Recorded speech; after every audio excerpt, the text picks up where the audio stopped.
Tesla vehicles and showrooms across the country have been targeted by heinous acts of violence. The FBI and ATF announced the creation of the Tesla task force to hunt down anyone involved, with a warning from the Attorney General that this is domestic terrorism. Joining us this morning to discuss is retired FBI Special Agent in Charge and former head of the Chicago Police Department, Jody Weiss. Good morning to you, sir. Always good to see you. Thanks for joining us. Now, these attacks include vandalism, arson, gunfire. You say Attorney General Pam Bondi is spot on declaring this domestic terrorism. How so? You know, because I think if you look, does this fit under the terrorism statute? It has to hit three elements. Number one, it has to be dangerous to human life.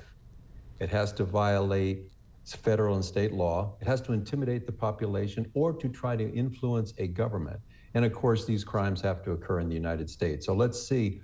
Do these apply to the Tesla dealerships? I think they do. You're using arson, Molotov cocktails, which have been classified as a destructive device.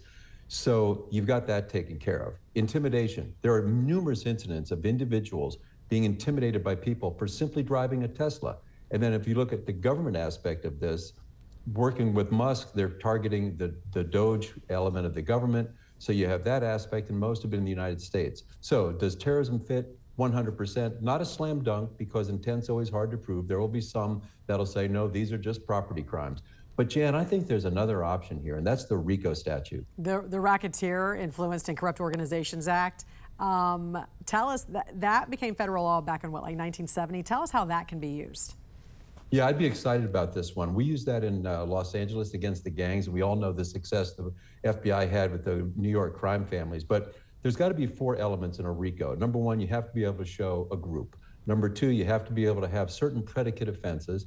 Number three, there's got to be a pattern, and then you have to show participation. So could this apply? Well, for the predicate offenses, 100%. Arson is a good fit for that. Is there a pattern there? You just mentioned 48 incidents in 11 states. Clearly, you have a pattern involved there. The key will be showing the group. There's been 3 individuals arrested in different states, Colorado, South Carolina, and Oregon. But individual acts of violence do not equal a group. So that's going to be the focus, where they have to prove that. Now, there are clearly some suggestions that this is an organized effort.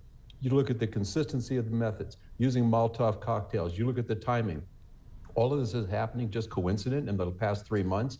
And also how they're targeting the vandalism, the consistency in the graffiti. So I think you've got certain indicators there, and we haven't even talked about the cell phone data, the social media data this task force is going to try to use to show that it's a group. But that's why I'm excited about this, because that task force is going to look at this with the widest possible lens. And if they can prove RICO, they will, because the penalty for that, 20 years to life. And that is a strong message to knock this off.